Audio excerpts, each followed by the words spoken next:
Hi மக்களே, welcome to Nisha novels. அத்தியாயம் 19. வாங்க கதைக்குள்ளே போகலாம். அந்த பெரிய டைனிங் டேபிளில் அமர்ந்திருந்தனர் கோதையின் குடும்பத்தினர். கோதை நடுவில் அமர்ந்திருக்க மற்றவர்கள் இருபுறமும் அமர்ந்து உணவருந்தி கொண்டிருந்தனர். அப்போது அழுத்தமான காலடி ஓசை கேட்க கோதை தவிர அனைவரும் திரும்பி பார்க்க தயாதான் மாடியில் இருந்து கீழிறங்கினான். கூடவே மதியும் வர நீலிமா முகத்தில் வன்மத்தை தேக்கி வைத்து கொண்டு மதியையே முறைத்து பார்த்தாள். கோமதியும் மீனாவும் முகத்தை திருப்பிக் கொண்டு அலட்சியமாக அமர்ந்திருக்க பாலாவும் மூர்த்தியும் இன்முகத்தோடு அவளை பார்த்திருந்தனர். கோதை தயாவின் வரவை உணர்ந்தாலும் திரும்பாமல் உணவருந்தி கொண்டிருந்தார். தயா எவரையும் கண்டு கொள்ளாமல் வந்தவன் கோதையின் அருகில் இருந்த சேரில் அமர மதியோ பாலாவை கண்டு லேசாக புன்னகைத்துவிட்டு மற்றவர்களை பார்த்து தயங்கி நின்றவாறே முழித்து கொண்டிருந்தாள். தயா அவளை கண்டு கொள்ளாமல் தான் பாட்டுக்கு சாப்பிட ஆரம்பிக்க மதி அவளை மனதில் திட்டி தீர்த்தாள். அட பாவி, இப்படி என்ன எல்லாருக்கும் முன்னாடி ஷோகேஸ் பொம்மை மாதிரி நிற்க வச்சுட்டு இந்த காட்டாம் பாட்டுக்கு எனக்கு என்னன்னு தின்னுக்கிட்டு இருக்கானே, இப்போ நான் என்ன பண்ணுறது, நிற்கவா போகவா என்ற ரீதியில் யோசித்திருக்க அந்நேரம் சரியாக மூர்த்தி, ஏமா நிற்கிற, தயா பக்கத்தில் இருக்கிற சேரில் உட்காரு என்றதும் மதியின் விழிகள் தானாகவே தயாவின் புறம் திரும்பியது. ஆனால் அவன் மதியை நிமிர்ந்து கூட பார்க்காமல் சாப்பிட்டு கொண்டிருக்க போதாதற்கு கோதையும் ஒன்றும் பேசாமல் சாப்பிட மதிக்கு அங்கு நிற்கவே கசந்தது. மூர்த்தியை பார்த்து லேசாக சிரிக்க முயன்றவாறே, இல்லைப்பா, நீங்கள் சாப்பிடுங்க, நான் வெளியில் இருக்கேன் என்றவள் நொடியும் தாமதிக்காமல் அங்கிருந்து சென்று விட்டாள். போனவளை நக்கலான பார்வை பார்த்தாள் நீலிமா. அவள் சென்ற அடுத்த வினாடி தயாவின் அருகே இருந்த கண்ணாடி டம்ளர் சல்லி சல்லியாக நொறுங்கியது. தயாதான் அதை ஆத்திரம் கொண்டு தூக்கி அடித்திருந்தான். அவனது இந்த செயலில் கோதை உட்பட அனைவரும் திகைத்து போய் காண தயா எவரின் முகத்தையும் பார்க்காது விறுவிறுவென அவ்விடத்தை விட்டு வெளியேறினான். பாலா தயாவின் மனதை புரிந்தவனாக கோதையிடம், அத்தை, நீங்கள் மதியை சாப்பிட சொல்லியிருக்கணும். மதி இப்போது தயாவோட பொண்டாட்டி. அப்படி இருக்கும்போது நீங்கள் அவகிட்ட பேசாமல் இருக்கிறது சரியில்லை. அந்த பொண்ணை கூப்பிட்டு பேசுங்க அத்தை. இப்போ கூட தயாவோட கோபம் அதுதான்.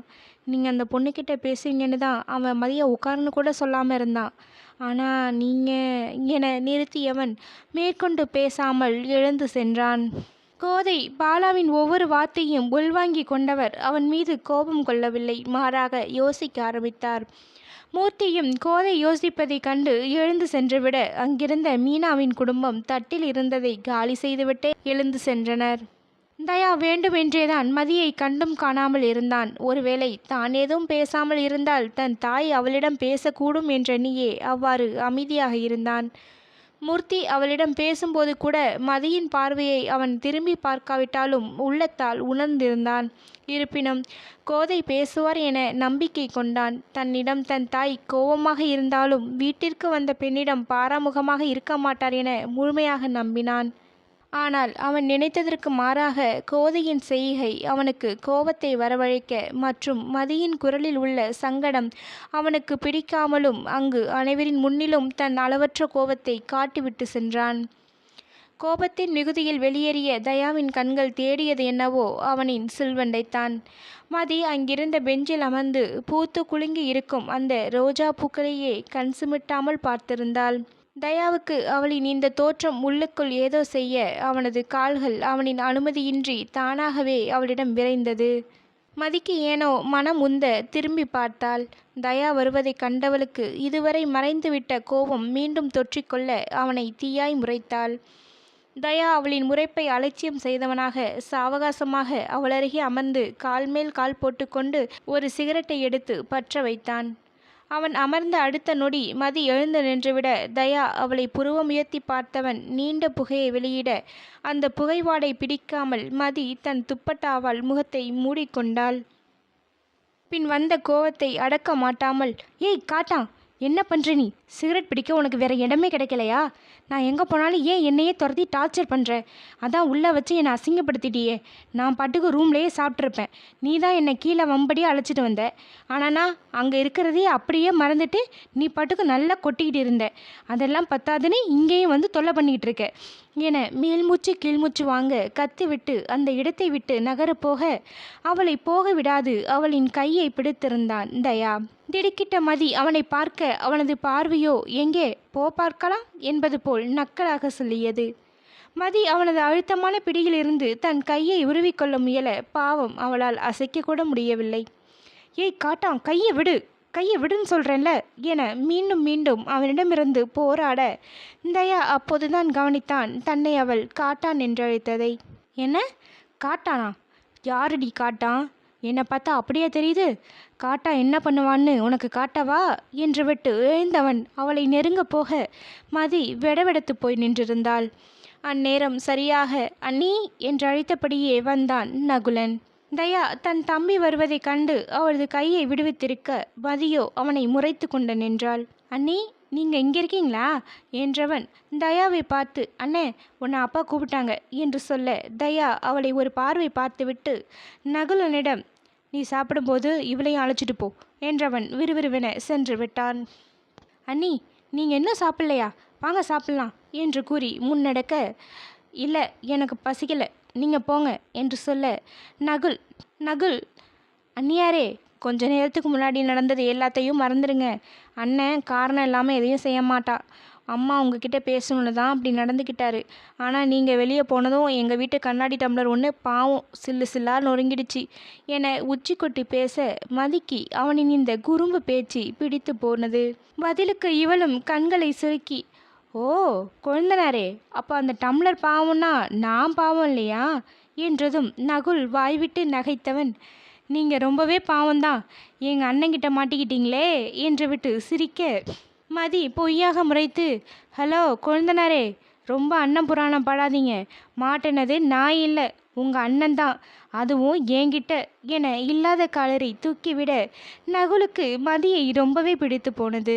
நகுலும் விடாது, ஓ அப்படியா, பார்க்கலாம் என்று விட்டு, சரி சரி வாங்க நேரமாச்சு சாப்பிடலாம் என முன்னே நடக்க மதி வராமல் அங்கேயே நின்றாள். நகுல் திரும்பி, என்னாச்சு வாங்க நீ என அழைக்க மதி லேசாக தலை சாய்த்து ஏதோ யோசிப்பது போல், கொழுந்தனாரே உங்களுக்கு ஒரு 20 வயசு இருக்குமா என்றாள். நகுல் அவள் பேசுவது புரியாமல், என்ன நீ சொல்கிறீங்க, என்னை பார்த்தா உங்களுக்கு 20 வயசு மாதிரி இருக்குதா என்ன என்றான். மதியும் சற்றே கிண்டலாக, சேச்சே அப்படிலாம் ஒன்றும் இல்லை, ஒரு 40-50 வயசு மாதிரி தான் தெரியுது என்று சொல்ல நகுலனின் முகம் விளக்கெண்ணெயை குடித்தது போல் மாறியது. மதி அவன் முகம் மாறியதைக் கண்டு நன்றாக வாய்விட்டு சிரித்தாள். பின்ன என்ன கொழுந்தனாரே, என்ன போய் வாங்க போங்கன்னு சொல்கிறீங்க? உங்களை விட எனக்கு எப்படியும் வயசு குறைச்சி தான் இருக்கும். இந்த அண்ணி கூட வேணாம், பேர் சொல்லியே கூப்பிடுங்க என்றாள் புன்னகைத்தபடி. நகுல் அவளை பொய்யாக முறைத்து, இதுக்காகவா இப்படி கேட்டீங்க என்றவனை மதி முறைக்க நகுல் சிரித்து உடனே சரி ஓகே மதி என மாற்றினான். மதி அழகாக புன்னகைத்து ஃப்ரெண்ட்ஸ் என கை நீட்ட நகுல் நக்கலாக, ஆ கிளவியெல்லாம் என் ஃப்ரெண்டாக முடியாது என சொல்ல மதி, என்னது நான் கிளவியா என அவனை அடிக்க வர நகுல் அவள் கையில் சிக்காமல் அங்கும் இங்கும் போக்க காட்டியவாறு வீட்டிற்குள் ஓடினான். மதியும் விடாது அவன் பின்னையே துரத்தி கொண்டு ஓடியவள் எதிரே வந்த தயாவின் மீது மோதி கீழே விழப்போக அவளை ஒற்றை கையால் தாங்கி நின்றான். மதி மனதில் நல்ல வேலை கீழே விழல என பெருமூச்சு விட்டபடி நிமிர தயாவின் கண்கள் அவளைத்தான் அளவெடுத்து கொண்டிருந்தது. அவளது விழிகளும் ஓர் நொடி அவனது விழியை தொட்டுவிட்டு திரும்பியதோ.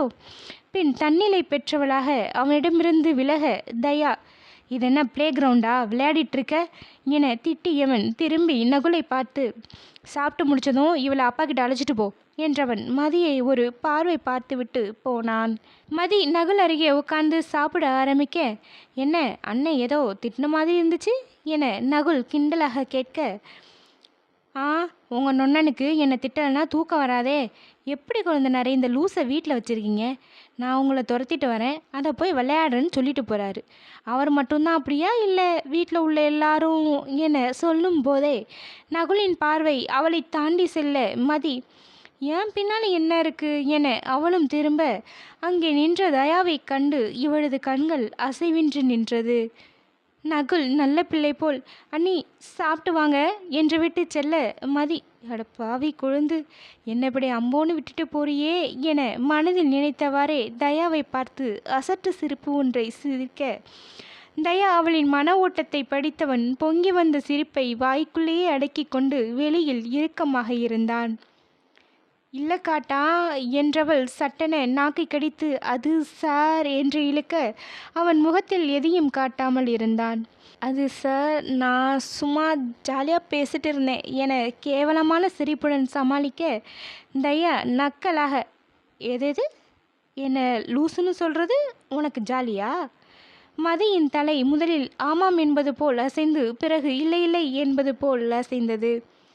தயா அவள் அருகே நெருங்க மதி மனம் படபடக்க என்ன என்பது போல் அவனை பார்க்க அவனோ அவளை தாண்டி மேசையில் இருந்த ஃபைலை எடுத்துக்கொண்டு திரும்பியவனின் இதழ் நன்றாக வளைந்து சத்தமில்லா சிரிப்பை உதிர்த்துவிட்டு போனது. மதி அவன் சென்றதும் ஆசுவாசப்படுத்தி கொண்டவள் இவன் கிட்ட வந்தாலே மூச்சே வரமாட்டேங்குது என உள்ளுக்குள் புலம்பியபடி திரும்ப அங்கு நகுல் மற்றும் பாலா இருவரும் கையை கட்டிக்கொண்டு சிரித்தனர். மதி இருவரையும் முறைத்து நான் சொன்னது சரிதான், இங்கே எல்லாரும் லூஸாக தான் இருக்காங்க என்றாள் சட்டமாக. நகுல் ஆனால் மதி உனக்கு இருக்கிற தைரியம் வாய்ப்பே இல்லை என பொய்யாக புகழ்ந்து தள்ள மதி அவனை கண்ணாலேயே புசுக்கி விடுவது போல் பார்த்தாள். பாலாவோ சரி சரி விடுமதி, மாமா உன்னை வர சொன்னார், நீ போய் பார்த்துட்டு வா, நான் கம்பெனிக்கு கிளம்புறேன் என்றவன் நகுல் கிளம்பலாமா என்று விட்டு இருவரும் நகரப் போக மதியின் முகம் பாட அதை கண்ட நகுல் என்னாச்சு மதி என்றான் தன் விளையாட்டை கைவிட்டவனாக.